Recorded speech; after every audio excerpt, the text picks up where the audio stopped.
आंध्र प्रदेश के एक एमपी हैं के रघु रामकृष्ण राजू। इनको पुलिस के द्वारा अभी हाल ही में गिरफ्तार किया गया है और इस गिरफ्तारी के संबंध में एडिटोरियल का कहना है कि भाई ये जो अरेस्ट है, ये जो गिरफ्तारी है, यह अनवारंटेड है। अनवारंटेड का मतलब होता है जिसे उचित न ठहराया जा सके, है ना, जिसे उचित न ठहराया जा सके उसको बोलते हैं warranted, unwarranted. The casual resort by the police to, ये रिसोर्ट के साथ में टू प्रीपोजिशन का प्रयोग, इसका मतलब होता है का सहारा लेना, का यूज़ करना। तो द कैजुअल कि भाई जनरल तौर पे हम देखते हैं कि पुलिस के द्वारा सहारा लिया जाता है किस चीज़ का, द सेडिशन क्लॉज। सेडिशन का मतलब होता है राजद्रोह, राजद्रोह, है ना। तो the casual resort by the police to the sedition clause continues to cause concern. Concern का मतलब है चिंता, कि भाई पुलिस के द्वारा एक जनरल तौर पे राजद्रोह से संबंधित जो क्लॉज है उसका सहारा लिया जाता है ना, तो ये बात जो है लगातार चिंता का कारण बनी हुई है ना, continues to cause concern. The arrest of K Raghu Ramakrishna Raju, अब देखो ये कॉमा लगा के बताया गया है कि मिस्टर के रघु रामकृष्ण राजू कौन है, N MP from Andhra Pradesh. ये लो, ये हो गई है ना। तो ये कॉमा टू कॉमा क्या है, एडिशनल बात होती है, तो आराम आराम से थोड़ा ब्रेक करके धीरे धीरे। On the grave charge of sedition, अब देखो फिर कॉमा टू कॉमा बात की गई है कि भाई इनको गिरफ्तार किया गया है, वो किस आधार पे किया गया है। ग्रेव का मतलब होता है गंभीर, चार्ज का मतलब है आरोप, ऑफ सेडिशन कि उनके ऊपर राजद्रोह का गंभीर आरोप लगाया गया है। अब देखना ध्यान से कि ये जो इज आ रहा है ना, ये इज आ रहा है इस अरेस्ट के लिए, कि ये जो अरेस्ट है इज येट अनदर इंस्टेंस, कि एक बार फिर से एक और उदाहरण है। इंस्टेंस का मतलब है घटना, उदाहरण, कि भाई ये एक और घटना है of the misuse of the provision, प्रावधानों का गलत इस्तेमाल करने की, relating to exciting disaffection against the government. देखो डिसअफेक्शन ये उल्टा है अफेक्शन का। अफेक्शन का मतलब होता है एक तरीके की फ्रेंडली फीलिंग, है ना। तो डिसअफेक्शन का मतलब है एक तरीके की, आप कह सकते हो कि असहमति या नफरत, है ना, इस टाइप की जो भावना होती है उसको बोलते हैं डिसअफेक्शन। तो मिस्टर रघु रामकृष्ण राजू की जो गिरफ्तारी है, ये एक और आप कह सकते हो कि एक और घटना है गलत यूज़ करने की। किस चीज़ को गलत यूज़ किया गया है यहाँ पे, उस प्रावधान को गलत यूज़ किया गया है जो कि संबंधित है, किससे संबंधित है, एक्साइटिंग। एक्साइटिंग का मतलब है उकसाना, भड़काना, कि लोगों को सरकार के खिलाफ भड़काना, है ना। तो यही लिखा हुआ है ना, disaffection against the government. The police in different states have been invoking sedition. Invoke का मतलब है सहारा लेना, है ना, यूज़ करना, कि पुलिस विभिन्न राज्यों में हैव बीन ऐसा करती रही है, इन्वोकिंग सेडिशन, कि भाई राजद्रोह जो है पुलिस के द्वारा राजद्रोह के केसेस विभिन्न राज्यों में लगाए जाते रहे हैं। अब देखो सेडिशन के बारे में कहा गया है कोमा लगा के, एन ऑफेंस, यह एक अपराध है, defined in section 124 A IPC, जिसको कि परिभाषित किया गया है आईपीसी के 124 ए में। अगेंस्ट क्रिटिक्स, अब देखो ध्यान देना कि ये जो बात थी, ये कॉमा टू कॉमा, ये एक एडिशनल जानकारी थी। अब आप सीधे यहाँ आओगे, the police in different states have been invoking sedition against. तो पुलिस जो है सेडिशन का केस लगाती रही है, किन के खिलाफ, आलोचकों के खिलाफ, against critics of the establishment, कि भाई जो एक तरीके से आप कह सकते हो कि जो सरकार है ना, against critics of the establishment, कि भाई जो सरकार में जो लोग हैं उनके खिलाफ एक तरीके से जो भी उनकी आलोचना करते हैं, तो उनके खिलाफ पुलिस जो है सेडिशन का केस लगाती रही है।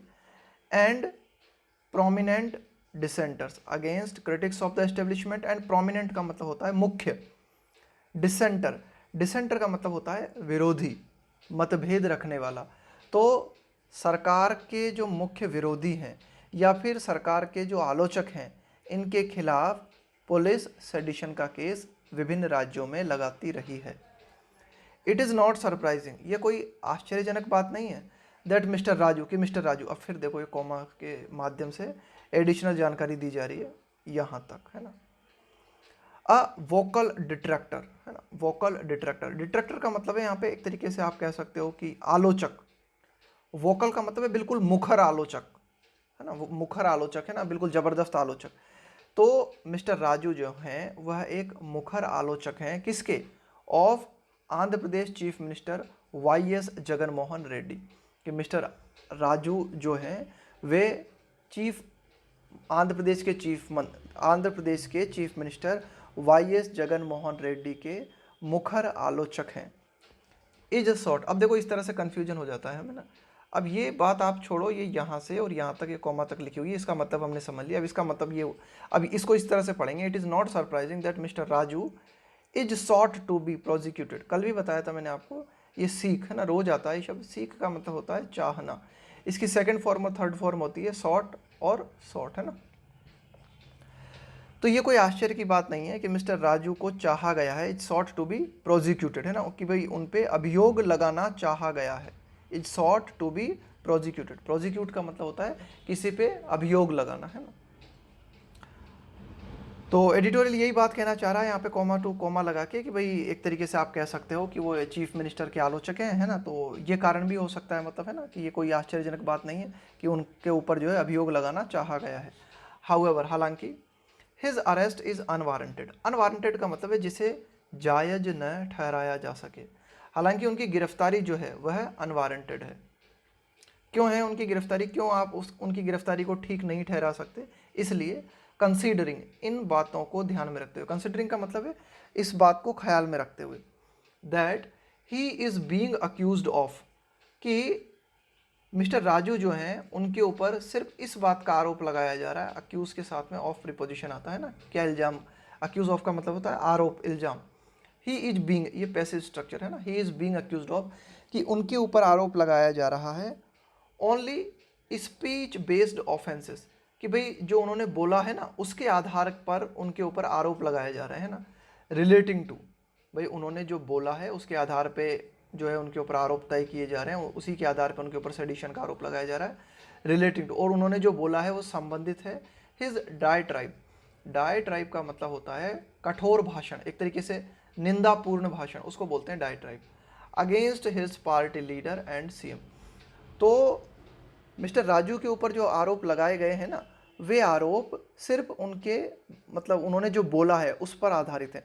और उन्होंने जो बोला है वो क्या बोला है, उन्होंने एक तरीके से निंदापूर्ण तरीके से बोला है अपनी पार्टी लीडर और सीएम जगनमोहन रेड्डी के खिलाफ।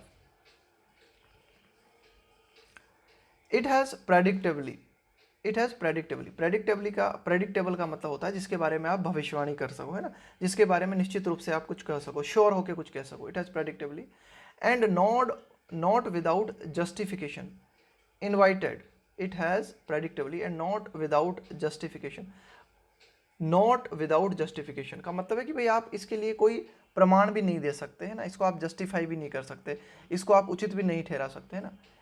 Invited charges of political vendetta. तो देखो एडिटोरियल क्या कहता है कि पूरी संभावना नजर आती है ना, इस बात में आप जो है इस बात को आप प्रेडिक्ट कर सकते हो, इस बात की भविष्यवाणी कर सकते हो कि मिस्टर राजू के खिलाफ जो चार्ज है ना लगाए गए हैं, इनवाइटेड चार्जेस है ना, जो उनके खिलाफ जो चार्जेस आए हैं ऑफ, ये चार्जेस जो हैं वे राजनीतिक प्रतिशोध से भरे हुए हैं। ऑफ पॉलिटिकल वेंडेटा, वेंडेटा का मतलब होता है प्रतिशोध, पॉलिटिकल वेंडेटा मतलब राजनीतिक प्रतिशोध, कि भाई उन्होंने क्या किया, अपने सीएम की आलोचना की, और आप कह सकते हो कि सीएम ने राजनीतिक प्रतिशोध लेने के लिए उनकी गिरफ्तारी के लिए जो है कहा, है ना, ऐसा कह सकते हो आप।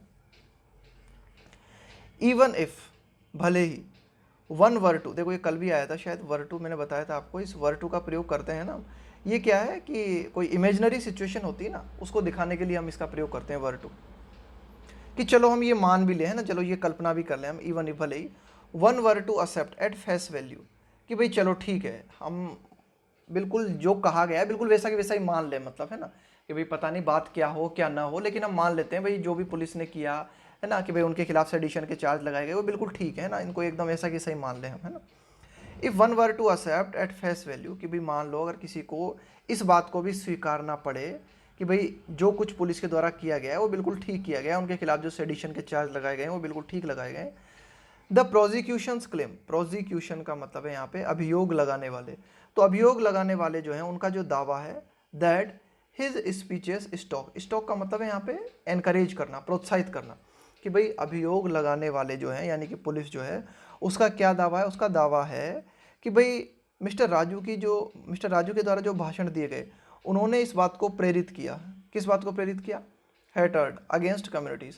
उन्होंने उनकी स्पीचेस ने क्या किया कि जो विभिन्न संप्रदाय हैं उनके बीच में नफरत को प्रोत्साहित किया, है ना। ये बात ही तो है, यही तो चार्ज है उनके ऊपर। चलो हम इसको मान लेते हैं इस चार्ज को, है ना।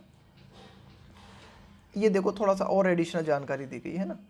He had referred to alleged rampant conversion activities in the state. भाई इन्होंने कहा क्या, मिस्टर राजू ने, उसके बारे में बताया गया। ही हैड रिफर्ड टू, तो उन्होंने इस बात की ओर इशारा किया था, है ना, रेफरेंस उन्होंने इस बात की ओर उन्होंने संदर्भ दिया था मिस्टर राजू ने। अलीज्ड कथित तौर पर, रैम्पेंट, देखो कोई भी चीज़ जब रैम्पेंट तरीके से की जाती है ना तो वो बहुत ही आक्रामक तरीके से की जाती है, वो बहुत ही अनियंत्रित तरीके से की जाती है, उसको बोलते हैं रैम्पेंट। रैम्पेंट कन्वर्जन, कन्वर्जन का मतलब होता है बदलना, conversion activities in the state, कि भाई एक तरीके से आप कह सकते हो कि राज्य में जो कन्वर्ट होते हैं ना, जैसे हिंदू मुस्लिम में बदल गया, है ना, या फिर हिंदू जो है ईसाई में बदल गया, तो ये जो कन्वर्जन हो रहा है ना, आप कह सकते हो कि ये जो धर्मांतरण हो रहा है इसकी ओर उन्होंने इशारा किया था। मतलब कि he had refer to alleged rampant conversion, कि भाई मिस्टर राजू ने इस बात की ओर इशारा किया था कि कथित तौर पे उन्होंने कहा था कि अनियंत्रित तरीके से राज्य में धर्मांतरण हो रहा है, कन्वर्जन हो रहा है, ये बात उन्होंने कही थी। चलो ठीक है, हम मान भी लेते हैं कि उन्होंने जो बात कही, है ना, कि भाई उन्होंने जो है समुदाय जो है, विभिन्न कम्युनिटीज जो है, उनमें उन्होंने क्या किया, नफरत को बढ़ाया। एंड अट्रैक्टेड प्रोसिक्यूशन, और इसके चलते उनके ऊपर क्या हुआ कि भाई इसके चलते उन्होंने जो है इस चीज़ को अट्रैक्ट किया, किस चीज़ को, अभियोग को, कि भाई उनके ऊपर अभियोग लगाया गया अंडर सेक्शन 153A और सेक्शन 505, कि भाई ठीक है, उनका ये जो चार्ज है हम मान लेते हैं कि उन्होंने क्या किया, समुदायों में जो है एक तरीके से उन्होंने नफरत फैलाई। तो फिर इसके अनुसार क्या चार्ज बनते हैं उनके ऊपर, या तो 153A लगाओ या फिर 505 लगाओ, है ना। लेकिन एडिटोरियल कहता है कि इन सारी बातों को सच मान भी लें हम, वाज हिज अरेस्ट नेसेसरी, तो क्या इन आरोपों के तहत उनकी गिरफ्तारी जरूरी थी। देखो एडिटोरियल आगे क्या बताता है, दीज ऑफेंसेस, कि भाई ये जो अपराध है ना, सेक्शन 153A और सेक्शन 505A के तहत जो अपराध आते हैं, attract a prison term, prison term का मतलब हुआ यहाँ पे एक तरीके से कारावास, है ना, टर्म का मतलब है अवधि, जेल की अवधि, ऑफ ओनली 3 ईयर्स, कि भाई जो मैक्सिमम सज़ा हो सकती है ना सेक्शन 153A और 505 के तहत, तो कितनी हो सकती है, वो हो सकती है 3 साल तक की, है ना। तो these offences attract a prison term of only 3 years and under the Arnesh Kumar ruling 2014 of the supreme court. और क्या था, एक मामला आया था सुप्रीम कोर्ट के सामने अर्नेश कुमार का, रूलिंग का मतलब है फैसला। तो अर्नेश कुमार से संबंधित फैसले में सुप्रीम कोर्ट ने क्या कहा था, there is no need to arrest a person, कि व्यक्ति की गिरफ्तारी की कोई ज़रूरत नहीं है फॉर एन ऑफेंस, उस अपराध के लिए, that invites a prison term of 7 years and less, that invites a prison term of 7 years and less, कि भाई जैसे किसी व्यक्ति ने कोई अपराध किया है, अब उस अपराध में उस व्यक्ति को ज़्यादा से ज़्यादा सज़ा कितनी हो सकती है, अगर उसे ज़्यादा से ज़्यादा सज़ा 7 साल तक की हो सकती है या उससे कम की हो सकती है, तो ऐसे केसेस में व्यक्ति को गिरफ्तार करने की कोई ज़रूरत नहीं है। ये बात सुप्रीम कोर्ट ने रखी थी। अब एडिटोरियल यही कहना चाह रहा है कि भाई चलो हम मान भी लें उन्होंने जो है ऑफेंस किया और उनके ऊपर सेक्शन 153A या सेक्शन 505 बनता है, लेकिन इन सेक्शंस के तहत जो मैक्सिमम सज़ा दी जा सकती है वो कितनी दी जा सकती है, 3 साल तक की, है ना।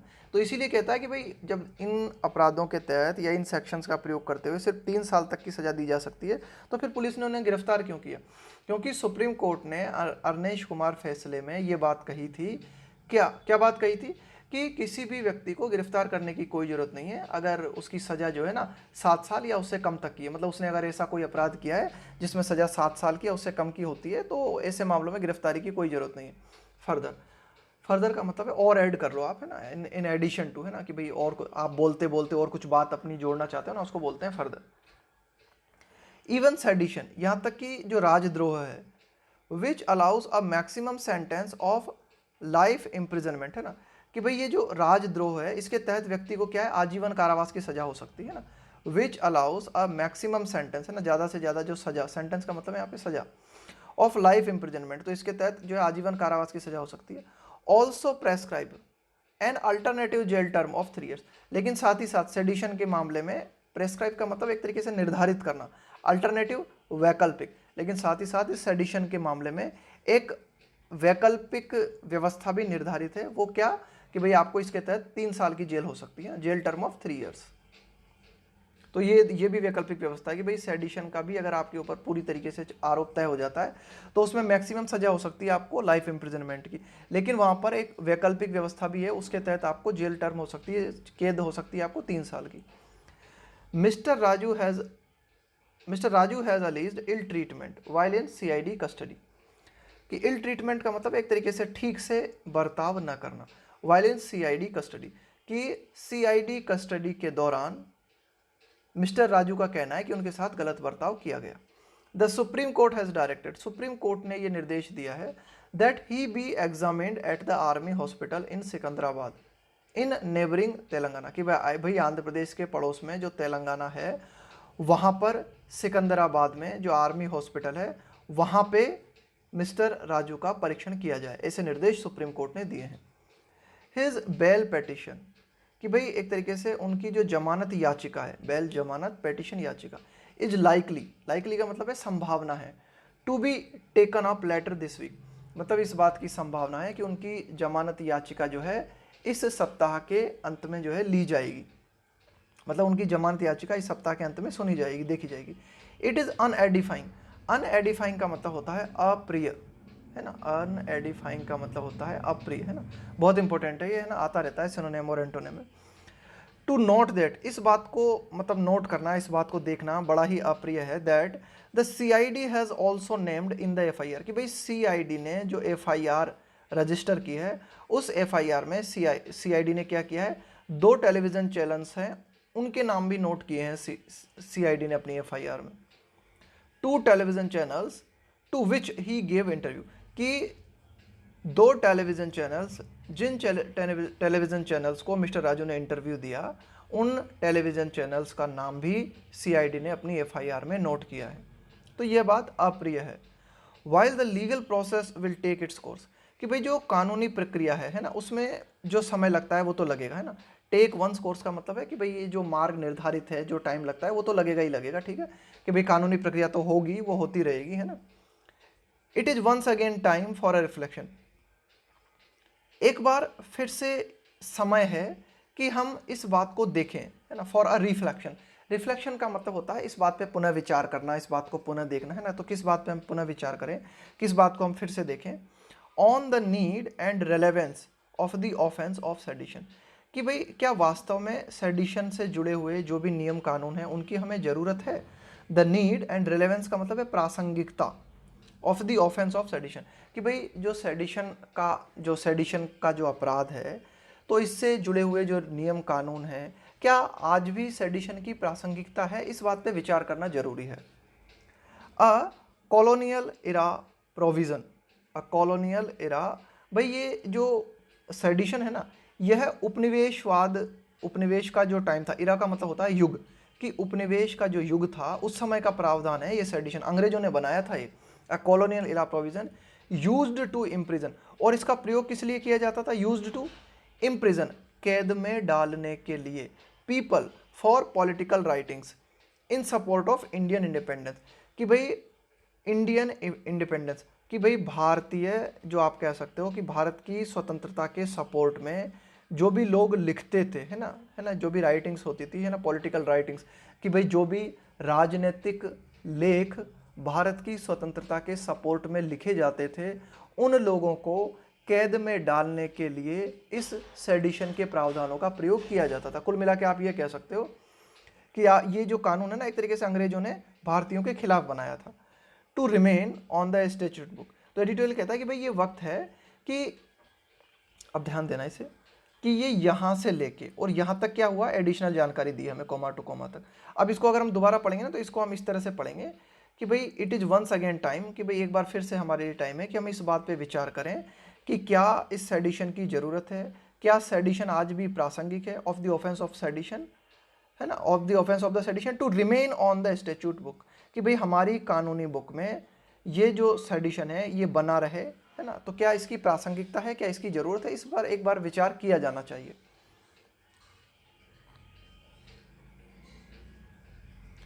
That state governments and various police departments are known for the casual resort to, मैंने बताया था रिसोर्ट के साथ में टू प्रीपोजिशन आता है और इसका मतलब होता है यूज करना, है ना, सहारा लेना। अब देखो ये दैट से कोई वाक्य शुरू होता है ना, तो इसका मतलब होता है यह बात की, यह बात कि विभिन्न राज्य सरकारें और विभिन्न राज्य सरकारों के जो विभिन्न पुलिस डिपार्टमेंट्स हैं वे इस बात के लिए जाने जाते हैं, किस बात के लिए, कि मतलब जनरल तौर पे वे क्या करते हैं, है ना, सहारा लेते हैं किस चीज़ का, टू प्रोसिक्यूशन, अभियोग लगाने का, अंडर दिस सेक्शन, कि भाई ये जो सेडिशन का जो सेक्शन है, सेडिशन की जो धारा है, इस, है ना, सेडिशन की जो धारा है इसका प्रयोग पुलिस जो है जब तब करती रहती है ना, अपने अभियोग के दौरान। तो यही बात है ना, are known for the casual resort to prosecution under this section. तो यह बात जो है ना इज अ पुअर रिफ्लेक्शन, यह बात जो है मतलब इस बात को दर्शाती है ना, और ये मतलब बहुत ही आप कह सकते हो कि वीक तरीके से दर्शाती है of the understanding of law among civil servants everywhere, कि भाई जो भी हमारे सिविल सर्वेंट्स हैं, कहीं भी हमारे सिविल सर्वेंट्स हैं, उनको मतलब आप कह सकते हो कि ये जो सेडिशन से जुड़े हुए जो नियम कानून है उनकी ठीक तरह से जानकारी नहीं है ना। Is a poor reflection of the understanding of the law among civil servants everywhere.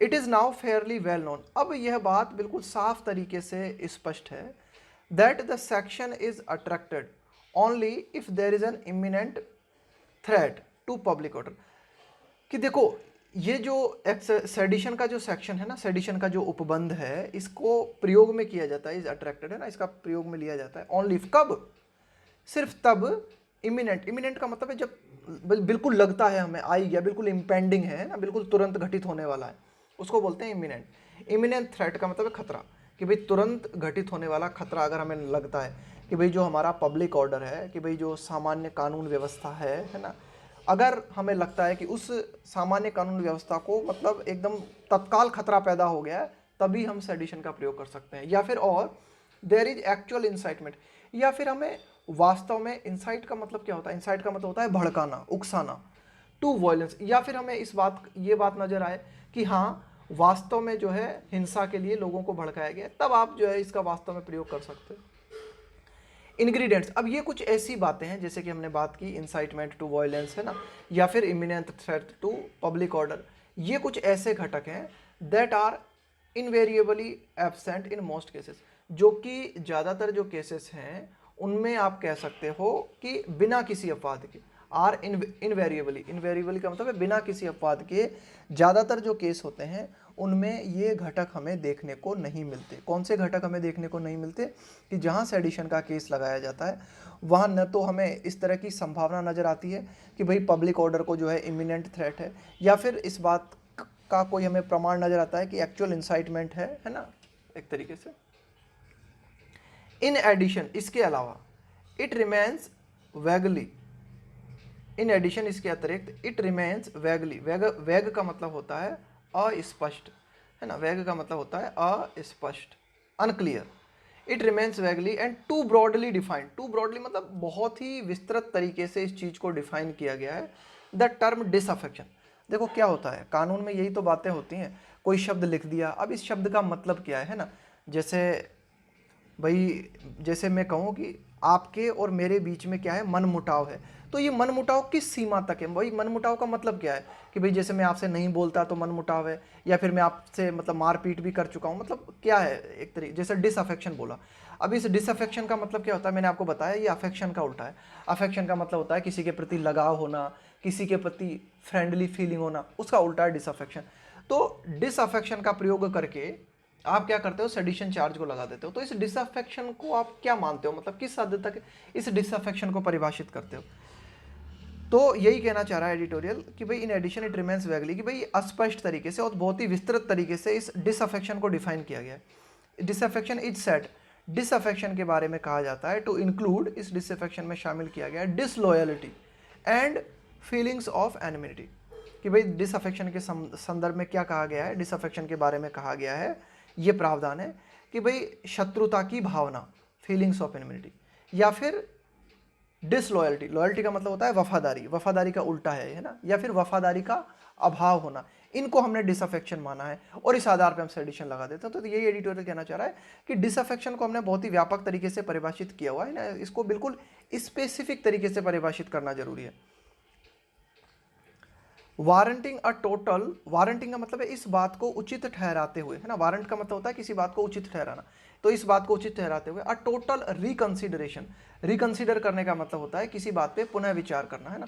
तो कुल मिला के ये जो एक तरीके से पूरा की पूरा जो सेडिशन का मामला है, ये इस बात को उचित ठहराते हुए अ टोटल रिकंसिडरेशन, कि भाई दोबारा से एक बार पुनः इस बात पर विचार किया जाना चाहिए, पुनः जो है देखा जाना चाहिए ना अच्छी तरह से।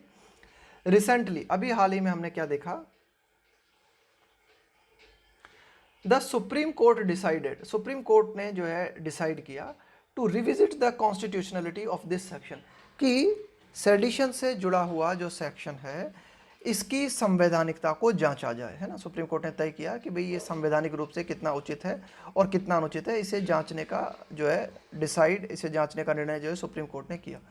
While a judicial verdict will be welcome, ठीक है, सुप्रीम कोर्ट डिसाइड कर रही है, सुप्रीम कोर्ट देख रही है कि भाई ये जो सेडिशन लॉ है कितना प्रासंगिक है और कितना प्रासंगिक नहीं है, इसको देख रही है, और इस संबंध में अदालत की तरफ से जो भी फैसला आएगा वो स्वागतपूर्ण होगा। It would be even more protective, लेकिन ज़्यादा सुरक्षात्मक ये होगा, it would be even more protective, protective का मतलब सुरक्षात्मक, ठीक है, अदालत की तरफ से जो भी बात कही जाएगी वो तो स्वागतपूर्ण होगी, लेकिन ज़्यादा सुरक्षात्मक ये होगा, मुक्त भाषण जो दिए जाते हैं फ्री स्पीच के लिए, ज़्यादा सुरक्षात्मक ये होगा if the centre abolished the provision, कि अगर केंद्र सरकार, ये देखो एक कंडीशनल है वाक्य, if the centre abolished the provision, abolish का मतलब होता है पूरी तरीके से समाप्त कर देना, कि भाई ये जो सेडिशन का प्रावधान है, इस प्रावधान को अगर केंद्र सरकार पूरी तरीके से समाप्त कर दे तो यह फ्री स्पीच के लिए, यह जो है फ्री स्पीच के लिए ज़्यादा सुरक्षात्मक होगा।